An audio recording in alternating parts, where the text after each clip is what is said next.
রিঙ্গাল lactate সরবরাহ বন্ধ হলেও যে রিঙ্গাল ল্যাকটেট পাওয়া যাচ্ছে একেবারে ন্যায্য মূল্যের দোকান থেকে হাসপাতালে, সেই স্যালাইনে দেখা গেল ব্যাচ নাম্বার নেই, এক্সপায়ারি ডেটটাও নেই, ম্যানুফ্যাকচারিং ডেটও নেই। আর এই ঘটনাকে ঘিরে ছড়ায় উত্তেজনা, বিক্ষোভ দেখাতে থাকেন রোগীর আত্মীয়রা। এই স্যালাইনটার মধ্যে ফাঙ্গাস আছে, আপনার সব ফেরত করে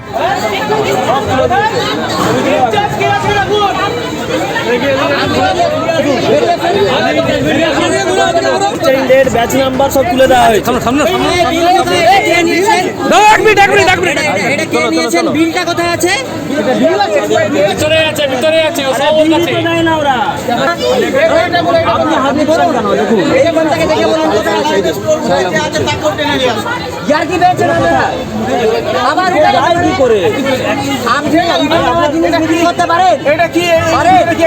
আপনার ম্যানুফ্যাকচারিং ডেট নেই, এক্সপায়ারি ডেট নেই, আপনি বিক্রি করতে পারেন পারেন হ্যাঁ কি না? আবার তাহলে দিয়ে আপনার এরকম করে মালটা কেন? আরএল দিয়ে আছে দুটো আর ডিএনএস দিয়ে আছে চারটা।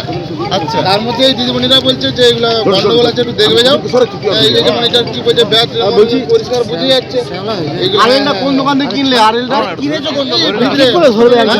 হাসপাতালের ভেতরে ওই ন্যায্য মূল্য ওখান থেকে কিনলে? কবে কিনেছো? আজকে কিনেছো। আজকে কি বললো? আজকে হাইকোর্ট নির্দেশ দেয় এই যে পশ্চিমবঙ্গ ফার্মাসিউটিক্যালসের স্যালাইন রিঙ্গাল ল্যাকটেট সেটা বন্ধের নির্দেশ দিয়েছে হাইকোর্ট। সব হাসপাতালে যারা এই ওষুধ ব্যবহার করে ক্ষতিগ্রস্ত তাদের পরিবারকে ক্ষতিপূরণ দিতে হবে রাজ্যকে। স্যালাইন মামলায় এমনই নির্দেশ প্রধান বিচারপতি টি.এস. শিবজ্ঞানম ও বিচারপতি হিরণময় ভট্টাচার্যের। আগেই পশ্চিমবঙ্গ ফার্মাসিউটিক্যালসের রিঙ্গাল ল্যাকটেটের ব্যবহার বন্ধ করা হয়েছে। আদালতে জানালো রাজ্য। ফার্মা কোম্পানির বিরুদ্ধে কি পদক্ষেপ নিয়েছে রাজ্য? প্রশ্ন আদালতের। মামলাকারী মিথ্যে তথ্য দিয়েছেন। সরকারি ল্যাবে পরীক্ষা হয়েছে। 3টি ব্যাচের স্যালাইন ওই সংস্থার তৈরি ছিল। একটি ব্যাচের 30,000 স্যালাইন ব্যবহার হয়েছে বিভিন্ন সরকারি হাসপাতালে।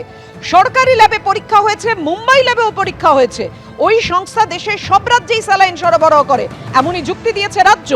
রাজ্য কি ফার্মা কোম্পানিকে নোটিশ দিয়েছে? প্রশ্ন করেন প্রধান বিচারপতি। ওই সংস্থাকে নোটিশ কেন দেওয়া হয়নি?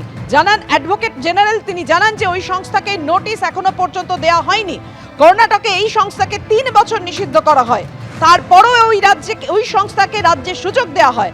স্বাস্থ্য সচিব সব জেনেও কিছু করেননি। যে মুহূর্তে রোগী মারা গেলেন তখনই উচিত ছিল নোটিশ জারি করা।